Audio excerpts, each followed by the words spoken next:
भिखारी घर से निकला तो अपनी झोली में गेहूं एक मुट्ठी डाल दिया।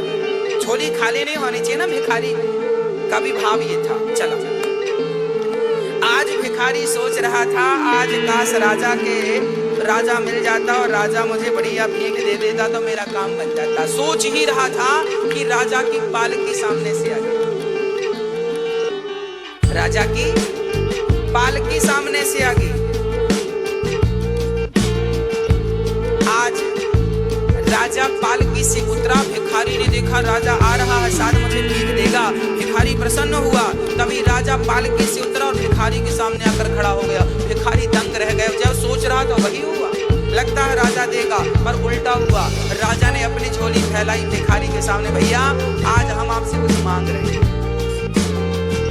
आज राजा ने भिखारी से कुछ मांगा तो भिखारी दंग रह गया, राजा मांग रहे हैं। तो भिखारी ने अपनी झोली में हाथ डाला तो मुट्ठी भर गेहूं आ गया। तभी भिखारी को लगा, हे भगवान, मुट्ठी भर आया तो पूरा है, जितना था पूरा आ गया। अब भिखारी ने सोचा यदि मैंने सारा दे दिया तो इस राजा को कोई कमी है क्या? तो राजा उस भिखारी ने अपनी मुट्ठी ढीली कर दी और ढीली कर दी तो बहुत सारे दाने उसकी झोली में गिर गए। मात्र 8-10 दाने रह गए। तो 8-10 दाने भिखारी ने राजा को दे दिया। राजा लेकर चले गए। भिखारी ने पूरे गांव में भीख मांगी, आज उसे बहुत मिला।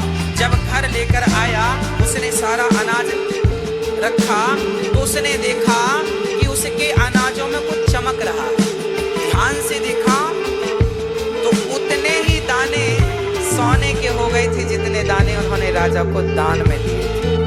8 गेहूं के दाने उन्होंने राजा को 8-10 दाने तो देखा तो 8-10 दाने गेहूं के वो सोना बन चुके थे। अब भिखारी रोया, हे भगवान, मुट्ठी भरी थी पूरी दे दिया होता तो पूरा सोना बन जाता, ये 10 ही सोना बना। मतलब आप जितना दे रहे हैं वो आपको सोने की कीमत दे करके जाएगा, सोना बनकर आपको मिलेगा। दिया हुआ दान कभी व्यर्थ नहीं जाता।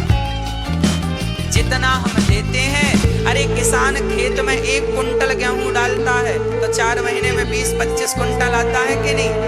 जब जमीन, जब भारत माता, जब मिट्टी 25 गुना करके लौटाती है तो विचार करो बिहार